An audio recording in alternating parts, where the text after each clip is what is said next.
A countdown to showdown. A possible strike looming this weekend as the clock is running out for GM and the United Auto Workers to reach a deal. Here is the strike deadline, 11:59 p.m. Saturday. No deal, and the workers hit the picket line at General Motors. In these final hours, there are several speed bumps on the road to a deal. Falling sales, trade war problems, and recession fears all looming over the talks. 7 Action News reporter Jim Kurtzner has more from the Orion Assembly Plant where workers are on edge.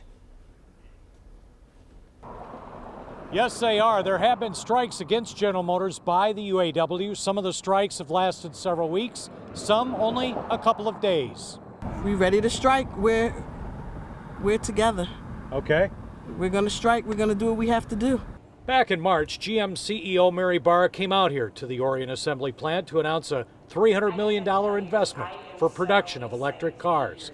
In July, at the handshake start of contract talks, Mary Barra also made it clear that investment into future product and an uncertain next 4 years, the life of the new contract, would be driving the company side of talks. But everybody is ready to stand up for not just UAW workers, but workers in the future all over the country. This banner at the Detroit Labor Day Parade signaled the strike is possible tomorrow night.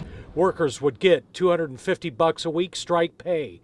The union is demanding wages, benefits, and to address how GM plans to close 4 plants, including 2 here in Metro Detroit.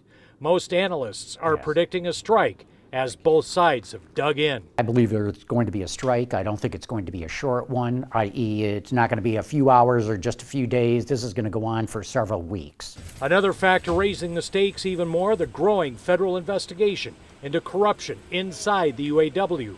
After raids last month here and elsewhere, this regional director in Missouri was charged yesterday with embezzlement, conspiracy, money laundering, mail and wire fraud. He's the 10th official to be charged. I think it's going to be a long strike because the rank and file are furious with their leadership over all this corruption. One of the ways that they can show how dissatisfied they are, reject whatever leadership gives them in terms of a new contract and demand something better.